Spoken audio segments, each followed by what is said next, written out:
While we are not in person this year, it is our hope this kickoff, for those of you who are watching, will get you excited for the Arts, Culture, and Heritage Season and the Art of Black Miami program. Art of Black Miami is coordinated by your GMCVB and is specifically an initiative of our Multicultural Tourism and Development Department. A big shout out to our MTDD Committee Chair, Carol Ann Taylor, hi Carol Ann, and the Multicultural Tourism staff, Petra, Pam, Herlinda, and Vice President Connie Kennard. Our goal at the GMCVB is to ensure that we are promoting all of the attractions, hotels, events, communities, and neighborhoods that are the tourism fabric of Miami. Through our arts, cultural, and heritage program, Miami Land Campaign, and through our Art of Black Miami year-round promotions, our goal is to tell the good news stories and showcase the culture and diversity that make Miami great. You are going to enjoy the program tonight that will feature art activations of the Art of Black Miami and also feature the award-winning national poet and author, Nikki Giovanni. Remember, as you're out and about, wear your mask, wash your hands, spatially distancing. Enjoy the evening. Thank you very much. Thank you for joining the 7th Annual Art of Black Miami Art Season Kickoff. This truly has been an interesting year for everyone. One thing that remains comforting and inspiring, however, is the positive manifestation of art, culture, and heritage on our world, especially in Miami-Dade. I continue to be excited about the Art of Black Miami marketing platform and what it means to our community locally and from a tourism perspective. It showcases the talent and creative minds of Miami-Dade to the world. As chairwoman of the Greater Miami Convention and Visitors Bureau's Multicultural Tourism Committee, our goal is to ensure that the multicultural jewels in the cultural neighborhoods are authentically promoted 365 days a year. The Art of Black does just that. It showcases visual arts that celebrate the African diaspora and provides a critical channel of resiliency. We're honored to have local, national, and probably international virtual presence tonight. It is our hope that you can truly see our commitment to the promotion of the visual arts is a serious matter. Thank you, enjoy, and walk good. Art heals, art unites, and it also celebrates our unique differences. Good evening. I'm Petra Brennan, Director of our Tourism Business Enhancement with the Greater Miami Convention and Visitors Bureau, Multicultural Tourism and Development, which leads our Art of Black Miami program. The art season will be a unique one. However, we are excited. The offerings will include a host of events, in-person, virtual, and hybrid experiences. Art of Black Miami highlights the artistic cultural landscape found in Miami's rich heritage neighborhoods and communities. Some of the events for this season will include representation from our mosaic gems like Little Haiti, Coconut Grove, and our iconic downtown Miami. Here are some of the highlights for the season. Hi, my name is Franklin Sermons, and I am the director of the Perez Art Museum, Miami. We are ecstatic to be able to welcome people back to the museum. We reopened on November 5 with this new exhibition, Allied with Power. It's a show of selections of artists from the African diaspora from the collection of George Perez.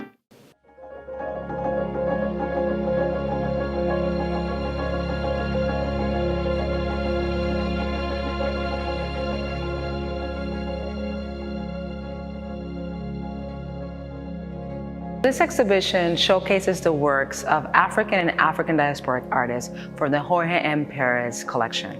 And it really gathers a lot of artists from different parts of the world, different cultures, that have a relationship to the Black experience.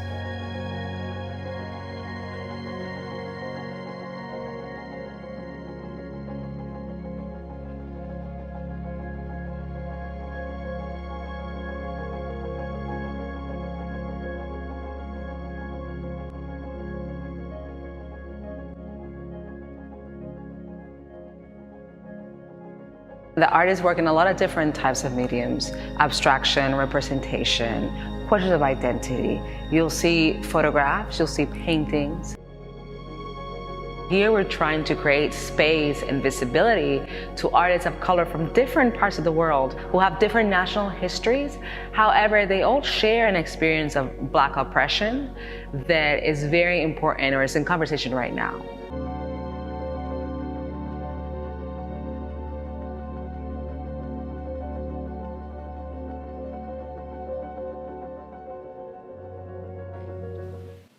On Thursdays, we are open late from 2 p.m. to 9 p.m. Other days, we are open from 11 a.m. to 6 p.m. Here at PAM, your safety is paramount. We have taken several steps to ensure a healthy environment at the museum. Those steps include, you will find hand cleansing sanitizers displayed throughout the museum. We have created a new direct route from the moment you enter the museum until you've gone through every single gallery and exited through the gift shop. Your experience will be accommodated by a route on the floor directing you throughout the museum. With all of these measures, we believe a museum can be one of the safest spaces to enjoy one's time. And that is what we are here for. And we hope you come and learn a little something, but more importantly, enjoy yourself.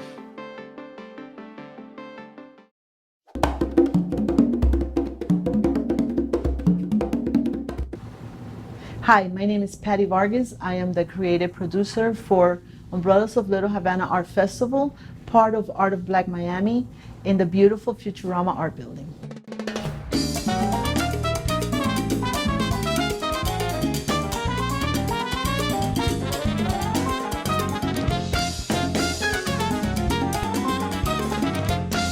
This year we're going to have a workshop or a symposium about the history of the Guayaberas with Havana Collections, which is a local business here in Calle Ocho.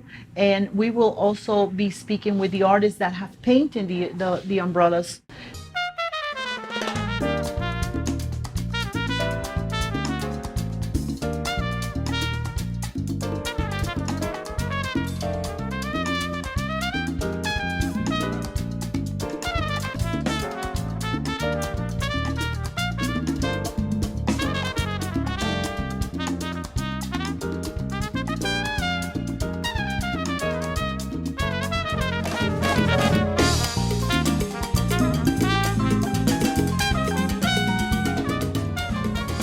We're going to have children's painting, we're going to have music, we're going to have dance, we're going to have art all over the place, beautiful art. This year, the safety measures we have taken is we will not have booths, so we will not have tables and chairs. We're going to have the exhibit, the umbrella exhibit standalone, so people can come. Safe distancing is most important for us. It is very doable because the area is very big and airy, and the family can come and enjoy without any measure. The visitors are going to be able to speak to the artists and ask them questions, share ideas with them, enjoy their beautiful work. Umbrellas of Little Havana will take place on the 5th and 6th, Saturday and Sunday. Totally safe. Masks are mandatory, social distancing is mandatory and doable because it's a free outdoor family festival for the whole family.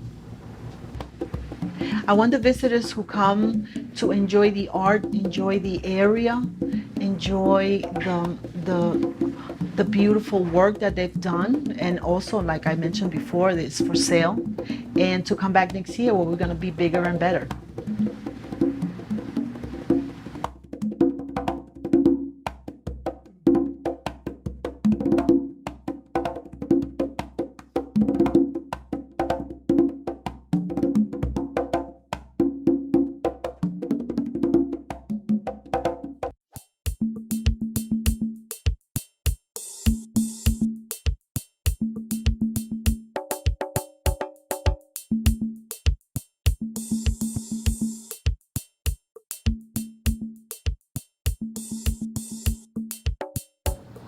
Hi, my name is Marie Vickles, and I am the curator in residence of the Little Haiti Cultural Complex.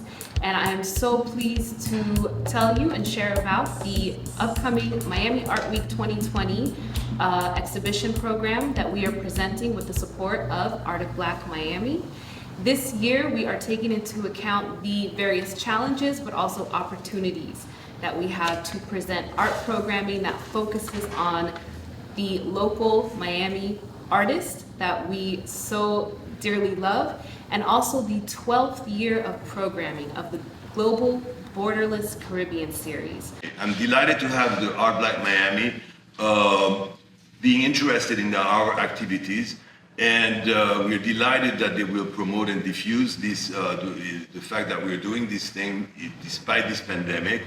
And it's not just one exhibit, it's various exhibits, one curated by the curator, the in-chief at the Little Haiti Cultural Center. Through the presentation of the Global Borderless Caribbean program in 2020, we hope that audiences will take away the beauty, strength, and diversity of what the Caribbean has to offer, of the amazing capacity and really skills that are showcased through the different works and artists represented.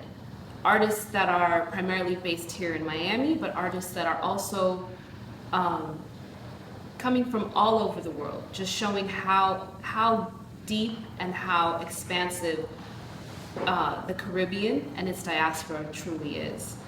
And this year will be a year like no other. We hope it's the last year of its kind. And we're really looking forward to presenting this program for a Miami audience and also an international audience. This show is interesting because, I mean, we try to, I mean, do it for the exterior, so there is, social distancing possible at every level, and it will be open to the public, and it's free. You can circulate around the buildings and see the work. And we have more than 15 or 17 artists involved. So their works, span over the 12 years in different projects that we've had. And hopefully, people can, if they have not seen the shows when they happened, we'll see, or we'll try to give to understand what we were trying to do for this past 12 years. Yes. So one of the wonderful things about this year, a silver lining, if you will, is that all of our programming will be available virtually. It will be available online, streaming. It will also be available past the live presentation date. So we're creating an archive of sorts, which is a wonderful thing for us to be able to do, and it enables many people to access the programming in ways that weren't actually possible before this time. So please check out our website, www.haitianculturalartsalliance.org, for more information, to RSVP, and to watch programs. My name is Marilyn Hollyfield. I'm chairperson of the Miami Museum of Contemporary Art of the African Diaspora. What is so exciting about Art of Black is that it brings center stage the wonderful, rich offerings of artists near, here at home, and far across the African diaspora, so that we can enjoy, appreciate, learn, and savor the wonderful contributions of artists based in Miami, like T. Elliott Manza, and artists from around the world. Hello, my name is Sergio Cernuda, and I'm the director of LNS Gallery, and we welcome you to the exhibition For Those Gathered in the Wind by T. Elliott Manza. T. Elliott Manza develops a narrative of the violence that surrounds us and this perpetuity of innocence and the importance to relate to it. If you notice in these very charged, almost Baroque compositions, you have a child that represents innocence at the top left. And just from the beginning, there's already a sandal hitting the child directly on the head and a machine gun pointing towards his way. So thanks so much to the talented curator, Donna Marie Baptiste, and her association with MoCA Ad, and her wonderful work with reconstructing identity, which I think was one of the best exhibitions achieved in Miami in the last decade. We wanted to recreate a room that you would typically see in Caribbean homes and South American homes, South United States homes, where the first black owners would paint their walls haint blue. And that's a very specific color that would as well generate good fortune, good spirit, because the spirits can't cross the oceans. And so we wanted to really focus on a beautiful urban story of the victory of John Henry. So for those gathered in the wind, we'll officially open to the public on December 2nd. You could RSVP your slot on our website. We are going to be open during the month of December from 9 a.m. to 7 p.m. And one of the things that we're incorporating for safety measures is that these reservations will only be 10 people at a time.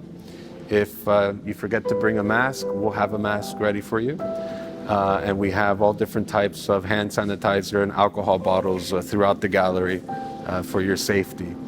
And we hope that you come and engage with the work and understand your position with all of these social issues. We should understand what we can do, and in a way we could start slowly but surely in our involvement with culture. And I think that culture has a really powerful way to unite us, to gather us, and to really contemplate what we can do.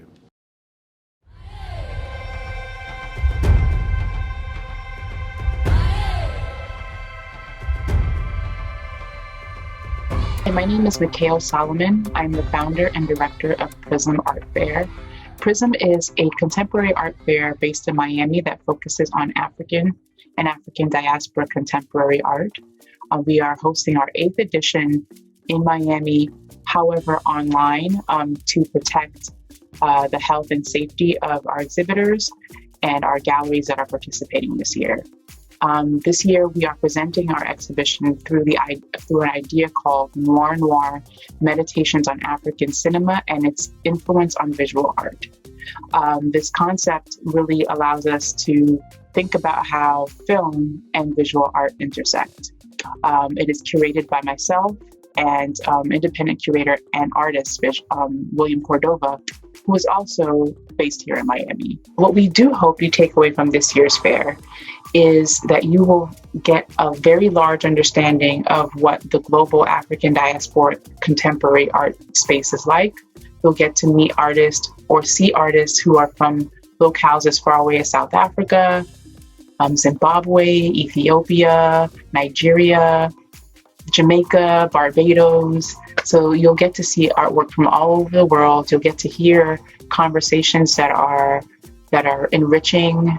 You'll get to understand how these artists think about the world, how they view themselves in what seems to be a very interesting socio-political climate.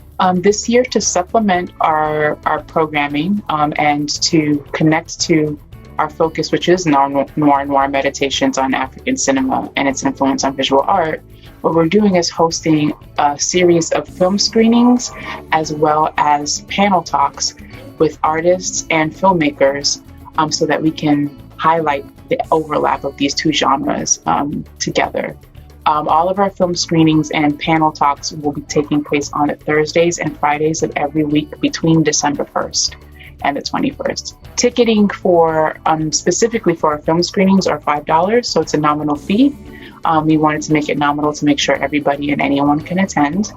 And then also our hours of operation are 24 hours because it's online. So you can enjoy Prism from the privacy of your home. If you want to enjoy it outside under a tree, you can do that as well. So the advantage of having our fair online is that anyone in the world can see it anytime they want to. It will be very engaging. We hope you'll join us. We hope you'll enjoy it. And I hope you'll be encouraged to come and visit us in person in 2021. I would like to recognize our 2020 cover competition partnership with MIA Legacy Magazine and AARP. This year, the second place winner is Afrina Musa. And the first place winner is Dennis Manuel. Congratulations to the winners.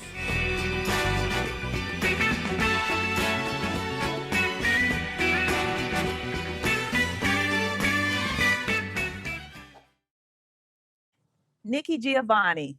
As a leading voice in the Black arts movement of the 1960s and 70s, Nikki Giovanni's fiery and radically conscious poetry has challenged social, political, cultural constructs for years. From children's books to volumes of poetry and spoken word recordings, her poetry and prose have expanded thought and imagination with language that unapologetically puts a mirror to America. Nikki Giovanni's latest body of work, Make Me Rain, Poem and Prose, is a deeply rooted and personal collection that explores societal injustices while illuminating Black culture. A university distinguished professor of English at Virginia Tech since 1987, Nikki Giovanni's activism through literary arts and education have contributed to her reverence and prominence on the American stage. There's just so much good stuff packed into the life of Nikki Giovanni, from iconic interviews with James Baldwin and Muhammad Ali. Nikki Giovanni, Art of Black Miami Kickoff, our guest speaker.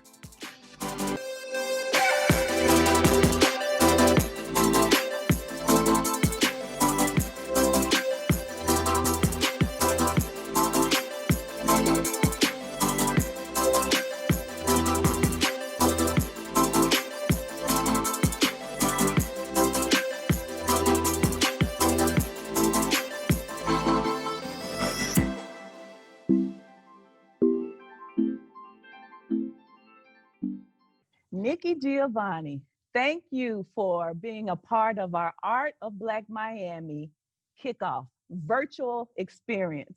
Thank you so much. I'm just honored and nervous and all that good stuff just to have you in my presence. Although virtually, it's still awesome. So thank you. Thank you for inviting me. I haven't been to Miami in a while, so it's nice to at least be there virtually. That's right. That's right. So we're going to just kind of get started because I know you have so much information that the people listening are going to love to hear. So I'm going to get started. Most of us think we know you. When I posted the information online that you were going to be our speaker, in the comments, there were things like Fisk royalty, American royalty, bigger than big. And one even said, my idol. Oh. So nice.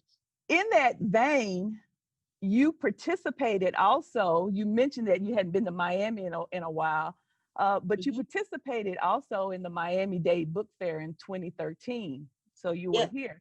So bringing all that together, we want to hear a little bit about you. These people that said that you're their idol and American royalty, but we want to kind of know about you. When you were here in 2013, you showcased a book called Chasing Utopia, which was about your mom. And I think you said that you were kind of get through that. So tell us a little bit about your family, your mom, and some of those experiences that helped to shape you. Well, well, you don't, but this morning, and it's so wonderful, I only have two female cousins. We're a family mostly of men. And Lauren had the baby this morning. And it's a boy because we have boys. And his name is Alexander, and he came out fine. So the family was down to 9, and we were all being worried because everybody was dying. It's probably a nicer word, but everybody was dying. And when we counted, the family said there are only 9 of us in the whole Watson group. There's only 9 of us left. And now she had a boy. And so boys being boys, we'll probably get a couple more. Oh, I shouldn't say that, but we'll probably get a couple more. So it's the 10th, and it was really nice. And we're very happy about that. And she's doing well, and the baby's doing well. But that's the family. Most of us have passed. My mom and her 2 sisters have passed, and all of the Chapman. There's 3 sides to the family: the Giovannis, of which I am one, the Chapmans, and the Fords. And the Giovannis there are only 3 of us. there were only 3 Fords, but now there's another Ford, and all of the Chapman actually are pretty much gone. And that's the way families. That's what happened, and as sad as it is, chasing utopia was about losing my mom, which was very sad. But utopia, which a lot of people didn't know, is a beer. And mommy drank beer, and her middle sister Ann drank beer, and they loved it. And I decided, oh, what we have to do, and I talked to my only other female cousin at that point, Pat, and we said, oh, we should drink a beer to our mothers. And I said, well, if we're going to drink a beer, because neither Pat nor I like beer, we said, oh, it should be the best. And we looked it up to say, what's the best beer? And the best beer was Utopia, which is $250 a quart, and very hard to find. And this is 2020, so there were no Utopia. Utopia did not come out in 2020, but it will come out in 2021. So Pat and I will be able to drink not only to our mothers, her mother is Ann, but we'll be able to drink to young Mr. Alexander, who has now joined the family. So, yeah. Wonderful, wonderful. Family is always important. And I know that those influences in your mother and your family and all those are part of who you are today. Speaking of that, we'll go into your poetry world. What to you is the significance of poetry? I think poetry, and then we're watching it move on and on. I think poetry has been a way that people express themselves, that people kept track of our history. Now we know that when we came to these shores, we were brought to these shores, we were purchased and bought, we were stolen and sold and stolen and sold, or not stolen, but sold again. So we had no way. What people, try this English, Nikki, what people don't seem to realize is that there's no such language as African language, as there is no such language as European language. Europeans have English, they have French, they have German, they have Polish, they have all that. And the African peoples have the same communities that have different languages. So what we had to do was find a way to talk to each other. At first, we found that way through song, of course. And we know that, and the song of Black Americans has gone all over the world. Because at first we had nothing but, of course, our faith in God. And so we learned that. And of course, the people who purchased us had to learn to talk to us. So they had to learn our language in order to do that. So what we call English, and I always laugh about that, but it's true. What we call English is not English, it's American. And it's American because of Black Americans, because of what we have contributed to that language. And I think it's so important that, and again, you asked about poetry, but that's how it came through. It came through the lyrics of the song. And it's how we begin to tell our story. And I was talking recently about the blues because I'm a big fan of the blues. I'm a big fan of jazz, actually. But we were talking about the blues. And people think and want to think that the blues is, something sad. But the blues is history. If you're listening to the blues is not about, my man, you don't love me. The blues is about this is what we're doing and this is how we're going to do it. It's a wonderful way of passing history along. But it's also a part of the poetry. It's also a part of how we get that rhythm going so that people understand each other, so that we understand each other. It's one of the reasons that we were, that Black Americans were not allowed, as you know, we were not allowed to, they took our drums away because they didn't understand the drums. And we did. We understood what the drums were doing, like we understood the rhythm. And I think that all of that is an important part, not only of who we are, but of the history. When they took the drum away, as you know, by the way, we snapped our fingers, but then we clapped our hands. We have learned to keep that rhythm going. And now, of course, we're at a point that we are at hip hop. And hip hop, I think, pretty much has grown up. So it's been interesting to see now what the next music, what the next thing is. Absolutely. And that's interesting because in that answer, you answered a couple of questions because I was interested in the type of music that you listen to. Music and poetry, they both have flow. So you mentioned blues, jazz, any other gospel? What else do you listen to in your downtime? Oh, but see, I love in my downtime, and if you were in my car with me, it's only gonna be two things that we're gonna listen to. I'm listening to either spirituals, and I'm a big fan of Moses Hogan and Jesse Norman, or we're gonna be listening to it's called the radio show is called Real Jazz, and I'm gonna be listening to Real Jazz because one of they both do the same thing. They bring not only comfort but they teach us something. So my new book, as you are aware, is called Make Me Rain. And Make Me Rain is an old jazz song. And it was so funny because they kept going around and around in my head. And I was thinking, well, why would you want to be rain? Well, the most important thing on earth, period, is water. We can get along a long time without food, as we all know. Yeah. But you can't get along very, very, very long without water. And so Make Me Rain, I was saying, well, if I wanted to be anything, I'd want to be rain, because rain will not only bring us good things for whatever good means. I'm not sure what good means, but I'm a fan of the weeds. I really am. And I don't mean that you smoke. I just mean that's in your yard. I'm a fan of learning that the weed is also beautiful and the weed has a right to live.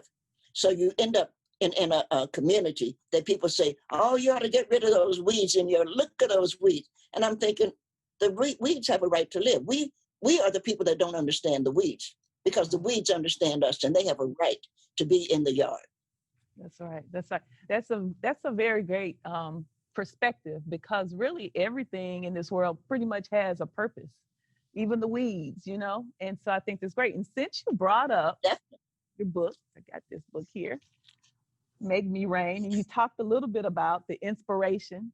If there's maybe more that you can share about it, and we're going to make sure during this conversation that everybody listening in gets to hear how they can get it. I got mine. I think it was I got the pre-order, so it's great. But talk a little bit more about it, and then if you can maybe do a couple of readings from it. I'd be delighted. But if you're looking at it, and you are, I can see that you are. Yes. You'll see that that's a shout out to Marvin Gaye. And if you remember what's going on, Marvin is in it's rain that's coming down, and he's kind of got his head tucked in. And one of the critics that was looking at my work said, you know, you're always looking up. And I hadn't realized that I always am, but I'm always looking up. But I wanted to shout out to Marvin because the most important album of the last century was, in fact, What's Going On. And so that was a shout out. Make Me Rain was simply a shout out to Marvin. I did not have the pleasure of knowing Mr. Gaye, but I do know his music. And Marvin Gaye and Stevie Wonder are the best musicians. What Marvin and Stevie did. Stevie Wonder he's brilliant.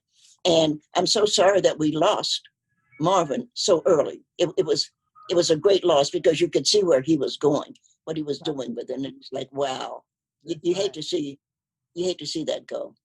That's right. You know, really there's so many of those greats that have gone. And fortunately, we have the seed that they left, the creative seed for so many that we can hold on to. But to your point, it's hard to see some of those go. So good. Well, so what are some of your favorites? If you'll read a couple for us. Well, I really love, of course, Make Me Rain. Yes. Make me rain. Turn me into a snowflake. Let me rest on your tongue. Make me a piece of ice so I can cool you. Let me be the cloud that embraces you, or the quilt that keeps you dry. Snuggle close. Listen to me sing on the windowsill. Make me rain on you. And because it's a love poem, and so you're always like, all poets are always writing love poems. So it is. But I thought it's really an amazing thing of what rain does. Because if you're ever in the rain, just stick your tongue out and you'll taste it. And if it's cold, it will turn to a piece of ice. And it's an amazing, and you watch snow, and snow is so light. You can stand out in the snow. Well, you people in Miami don't see snow, but in snow, the snowflake is so light. But if you let a bunch of it, pretty soon you're covered and you can't get away from it. It's an amazing thing what snow does. Yeah, absolutely. Yes. Love the rain. It's cleansing. It's peaceful as well. So yeah. Any more? Any more? Just and look, people have to get your book, so we don't want you to read the whole book so they can be excited. But yeah, if there's another one in there.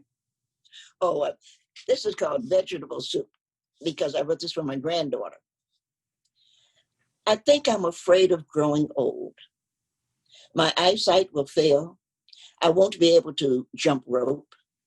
When I turn my CD on, I won't know Miles Davis from John Coltrane and may not recognize Bill Evans from Thelonious Monk.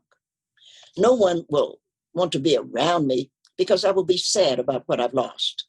I do have a couple of potatoes, though, and a yellow onion. I think there's a turnip and maybe some frozen peas, and surely I have some garlic cloves.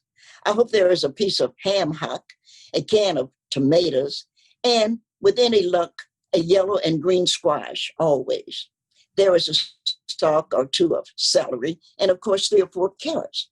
Maybe I'll have a granddaughter who will cuddle under our quilt that her grandmother, hers and mine, made, who will read Mrs. Frisbee and the Rats of Nim to me again, while the vegetables she has carefully chopped and put in chicken broth will drift over like sunny clouds to tickle our nose. And I do have a granddaughter, so I think granddaughters are just the best invention in the world. If you could have anything in the world, you say, okay, I'll have a granddaughter on that one. So and so, yeah, I really like that. One of the things that I really love, and I've noticed this, is I love the fact that you smile when you read your poems. You smile almost like it's the first time you've heard them, but it's making you happy, which I think is wonderful. Which takes me to my next question. For those wanting to go deeper in the art of poetry and prose, what are some key points of advice as they begin to put pen to paper? I think the first thing, and I'm just trying to be a friend on this, because I think it's something you have to make a decision. But the first thing that you have to remember is that you are your first audience. So the story you are telling has to be interesting to you. And a lot of people write and they say, oh, I want to know what will the publisher want? What will the people purchase or something of that nature? You don't care about that. You are your first audience. So it has to be something that you are proud of. And I would also suggest and remind people, nobody should write every day. It's a bad habit. Don't even think you have to write every day. I think that you, though, should read every day. There should be something you pick up, whether it's a book or whether it's the comic pages, doesn't matter. You should read every day, but not write, because every day you don't have anything to say. There are days, and I laughed about, because of her death recently, Toni Morrison was a good friend of mine. And I would go visit Toni sometimes, and we could sit all afternoon and not say, 2 words. And it becomes important that you learn to listen, not just to the words, but to the words not being said. Mm-hmm. And that's what friendship is. And that's what writing is. And that's what's important. The most important thing you have to do is find some truth, but mostly let yourself enjoy what you're doing. Right. Wonderful, wonderful. Great advice. The Art of Black Miami program involves showcasing all forms of art in Miami, particularly visual artists who paint, sculpt, and share their talents on canvas. Do you see a connection in the creativity of poetry and the creativity of an artist that actually paints on canvas? Oh, of course. I mean, I get to talk it out, they get to show it. And I think that's wonderful.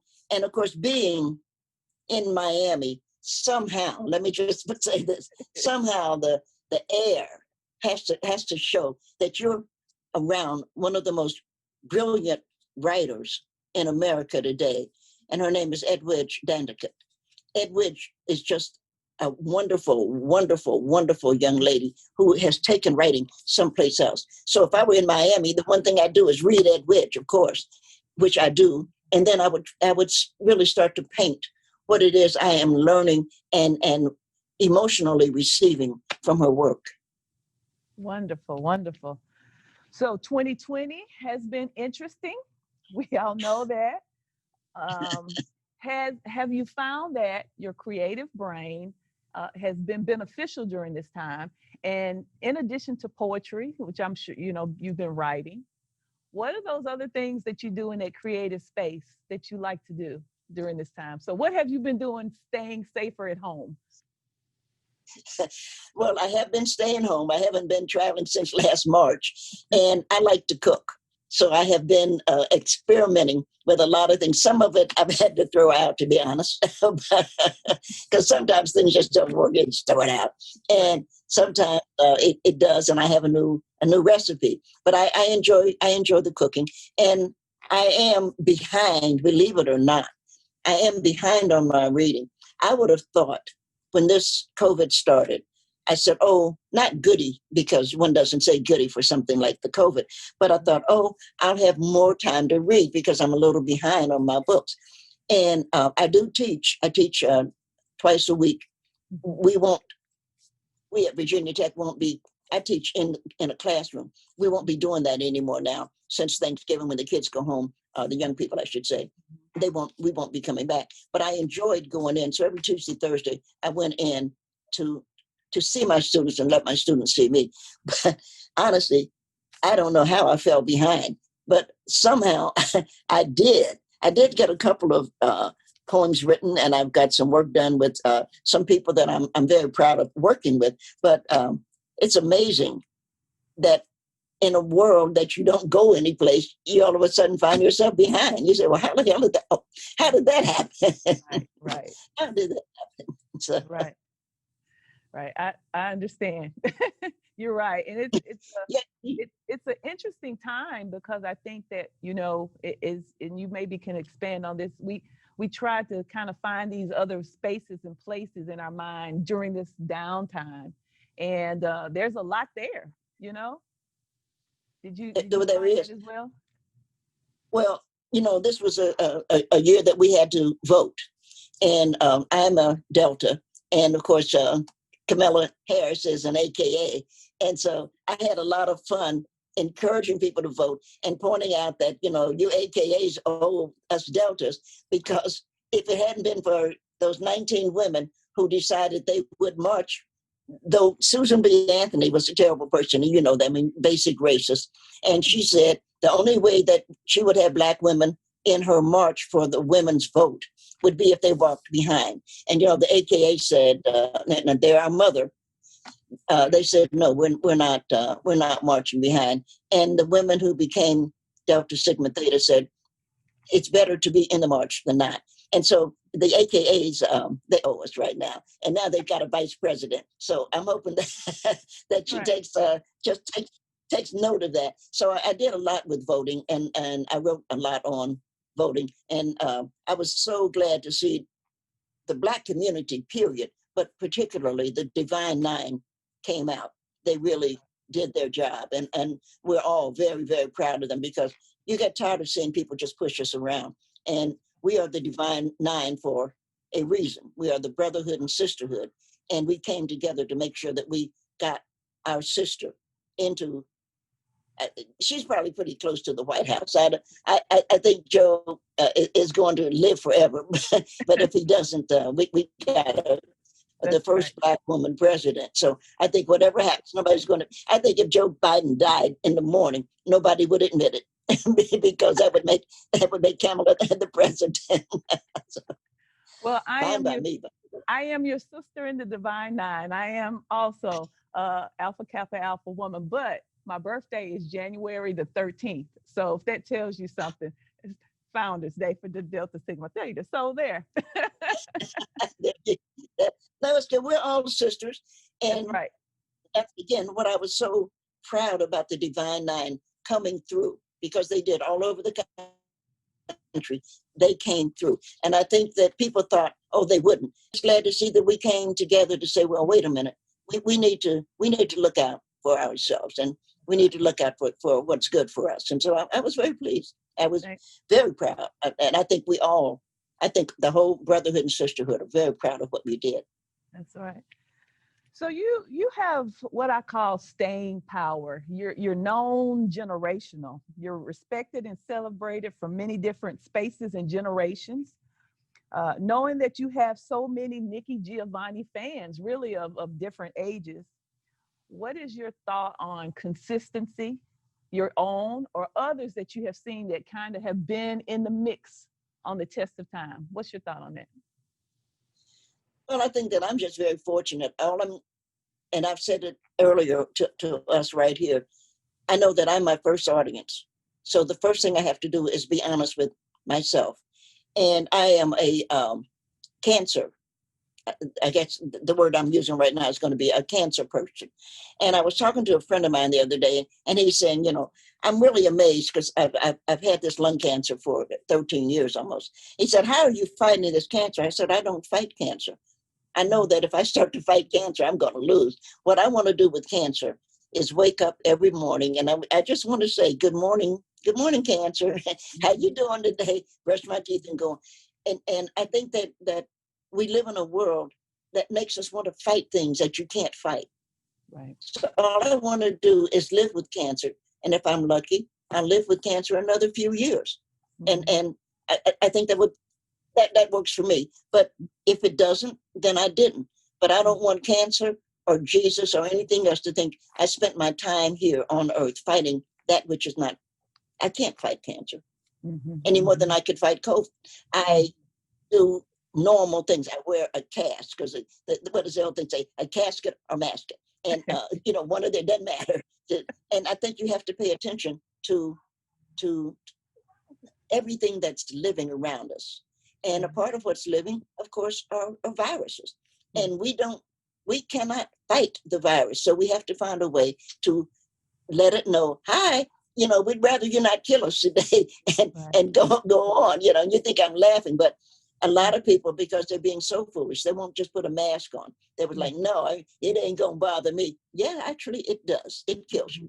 And so, and you made it mad. I don't want to make any virus angry. I want to, when I wake up in the morning, I want to, what is the old song? Good morning, heartache. Well, I want the good morning virus. Right.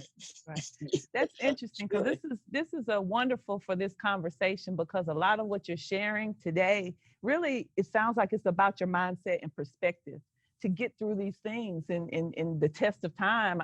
You've had to probably keep your mindset in a certain way that, you're not going to be deterred. And so, yeah. I think that being alive is a good idea. So I'm going to recommend this. I think life is a good idea. And I know that old age is a good idea. Wonderful. Okay, next question. Again, about creativity and expression. Do you feel that the various expressions of art now, to include visual art, film, poetry, and the music of yesteryear is expressed differently today? Is that a good or a bad? In your view, over time, how has the creative changed?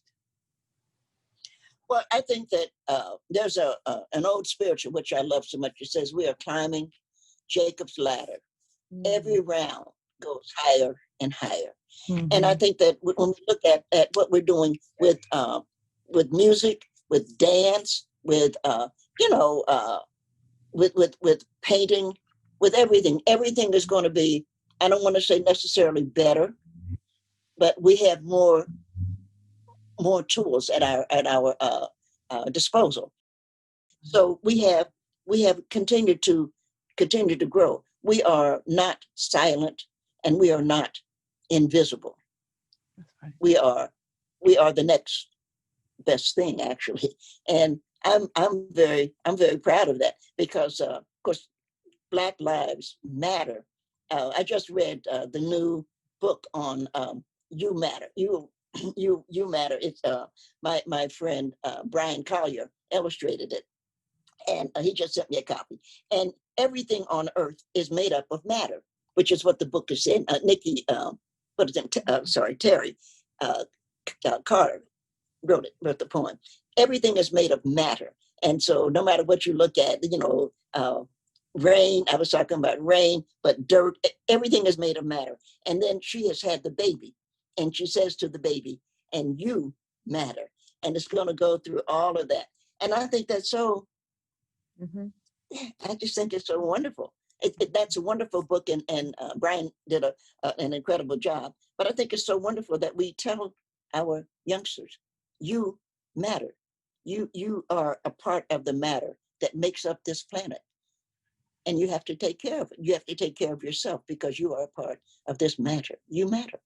And so Black Lives Matter is just the perfect way of helping young Black children who people are saying, it doesn't matter what I do to you. Well, yes, it does. Right, It matters. It does matter, and Black Lives Matter. And you're right. And that's a wonderful segue because I'm glad to see that people of color are being more comfortable in their own skin, And when I think of ego tripping, I think of power and I think of pride, celebrating who you are.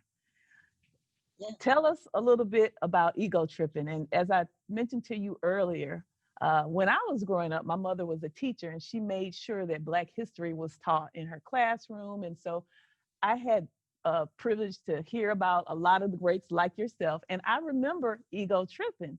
And so tell us a little bit about that inspiration. And if you can recite that or read that, we would love it. Oh, I definitely would like to share.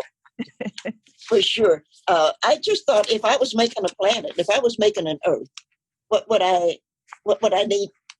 What combination would I need? What would I have to put together? Well, I was born in the Congo. I walked to the Fertile Crescent and built the Sphinx. I designed a pyramid so tough that a star that only glows every 100 years falls into the center, giving divine, perfect light. I'm bad. I sat on the throne drinking nectar with Allah. I got hot and sent an ice age to Europe to cool my thirst. My oldest daughter is Nefertiti. The tears from my birth pain created the Niles. I am a beautiful woman. I gazed on the forest and burned out the Sahara Desert. With a packet of goat's meat and a change of clothes, I crossed it in 2 hours. I'm a gazelle, so swift, you can't catch me. For a birthday present when he was 3, I gave my son Hannibal an elephant. He gave me Rome for Mother's Day. My strength flows ever on. My son Noah my friend Noah built new ark, and I stood proudly at the helm as we sailed on a soft summer day. I turned myself into myself and was Jesus. Men intone my loving name. All praises, all praises. I am the one who would save. I sow diamonds in my backyard. My bowels deliver uranium. The filings from my fingernails are semi-precious jewels. On a trip north, I caught a cold and blew my nose, giving oil to the Arab world. I am so hip. Even my errors are correct. I sailed west to reach east and had to round off the earth as I went. The hair from my head, thin and gold, was laid across 3 continents. I am so perfect, so divine, so ethereal, so surreal. I cannot be comprehended except by my permission. I mean, I can fly like a bird in the sky. Awesome. Thank you. I love that. Thank you. Thank you for that. Everyone, My pleasure. Nikki Giovanni, thank you so much for being a part of the Art of Black Miami virtual kickoff. When time permits, things are safe, you can travel again. You know you always are welcome in Miami. Oh, thank you. I remember that, and you got good food down there. So that's right. Thank you so much. Thank you so much. And everyone, don't forget that Ms. Giovanni has a new book out of readings, and it's very good. And I encourage everybody to get one as well. Thank you, Ms. Giovanni.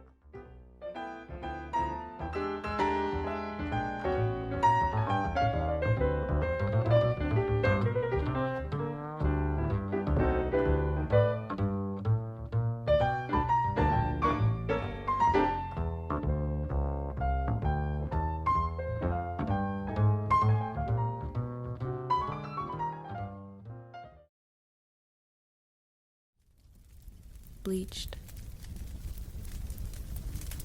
Bleached by blackness. Bleached by blessing. Bleached by hardship. bleached by lesson, bleached by joy, bleached by truth, bleached by magic, bleached by youth, bleached by spirit, bleached by success, bleached by confidence, bleached by happiness, bleached by booty, bleached by curls, bleached by expression, bleached back the world, bleached, bleached by blackness, bleached by blessing, bleached by hardship, bleached by lesson, bleached by joy, bleached by truth, bleached by magic, bleached by youth, bleached by spirit, bleached by success, bleached by confidence, bleached by happiness, bleached by booty, bleached by curls, bleached by expression, bleached back the world.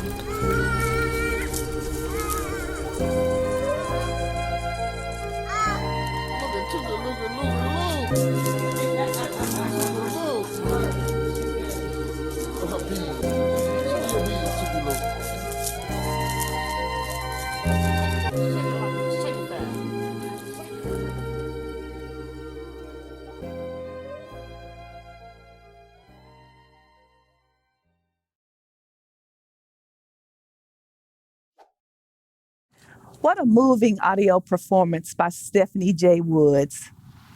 From highlighting the diversity of arts happening in Miami-Dade to the inspiring chat with poet, author, and activist Nikki Giovanni, it is our hope that your excitement about the arts has grown even more. We at the Greater Miami Convention and Visitors Bureau, especially this year, have elevated our role in helping to curate and promote cultural offerings under the Art of Black Miami platform and the Art, Culture, and Heritage Temptations Month. As we close out, I would like to remind everyone, locally or who may be visiting, to check out the GMCVB website at miamiandbeaches.com to learn more about in-person and virtual activities. There is hope on the horizon regarding the pandemic, but we encourage everyone to stay diligent. Our hotels, restaurants, attractions have made major investments with new safety measures and protocols. We also encourage you to socially distance, sanitize, and wear your mask. I would be remiss if I didn't give a special thank you to our arts and creative community partners. To show technology, the team has done a great job producing the event tonight. Bill Talbert, Carol Ann Taylor, and to my team in the Multicultural Tourism Department, Herlinda Lombardi, Pam Payano, and Petra Brennan, Director of our Tourism Business Enhancement. She was the point person and leader from our team for content and logistics for the program you experienced tonight. I mentioned the Miami Arts, Culture, and Heritage Months. It's a program that celebrates the vibrancy and history of Greater Miami's diverse neighborhoods and people. The 2-month-long initiative begins December 1st and runs through January 31st, offering locals and visitors the opportunity to immerse themselves in cultural gems through special experiences and offers. As I close out, I'm excited to show our promotional video, which gives you the vibe of the upcoming season. But mostly, it will show you the resilient, shining spirit of our community. Thanks for joining the 7th annual Art of Black Miami Kickoff virtual experience. Be well.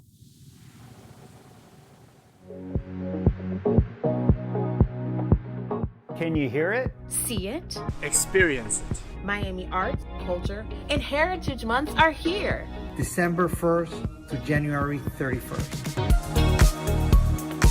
dazzling arts, sparkling culture, and a bright heritage. So much variety. You will want to experience more and more.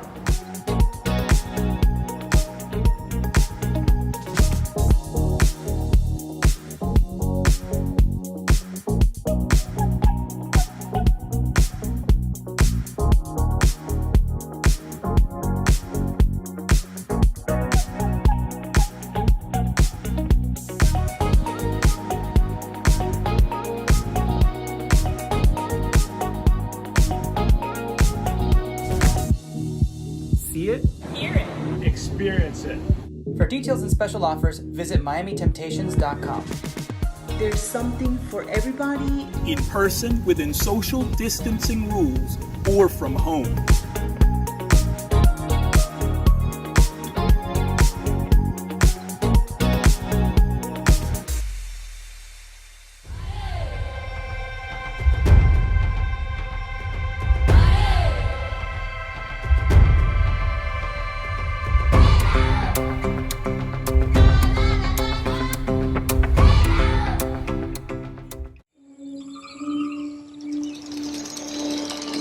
Welcome to Miami Land. Or rather, Miami's lands. Good news, it's not some new man-made theme park, but instead, it's the city's real wild side, Miami's great outdoors. No lines, no tickets, no limits. We don't need roller coasters! And our mascots don't wear costumes. We've got a 100,000-acre water park and 5 billion-star hotels. And best of all, it's found in Miami. It's backyard, in fact.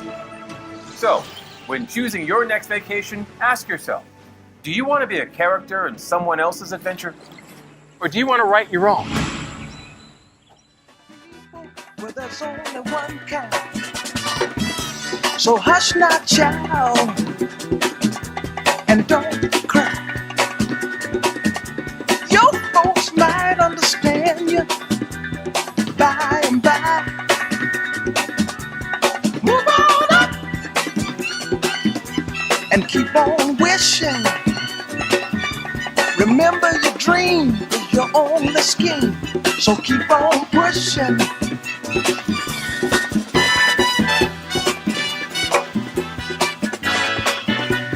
This art season will be a unique one. However, we are excited. Oh my gosh. The best thing about Pam is outdoors is the new indoors. And especially honored to be associated with Art of the Black. T. Elliott Mansa is one of the local and rising stars in the art world of Miami. We at Miami MoCAD are so excited about Art of Black. And this year will be a year like no other. We hope it's the last year of its kind. And we're delighted that they will promote and diffuse this, the fact that we're doing this thing despite this pandemic. And to come back next year where we're going to be bigger and better. And happy holidays. Here's a virtual hug. That's all I can do. Thank you.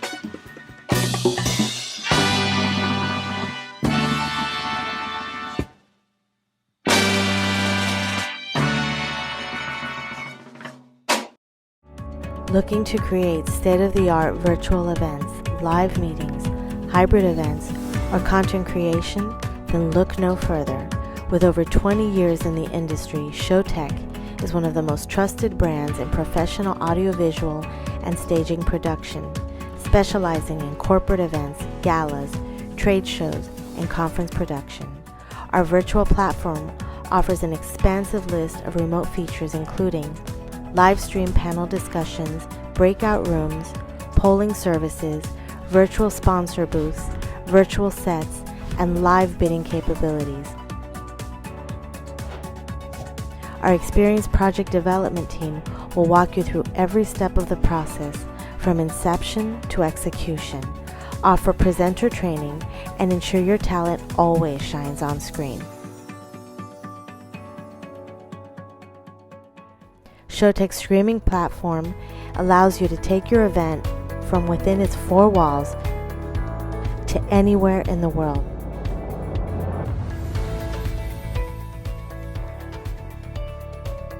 Integrating with Vimeo, Zoom, YouTube, YouTube Live, WebEx, Wowza, or your very own event page.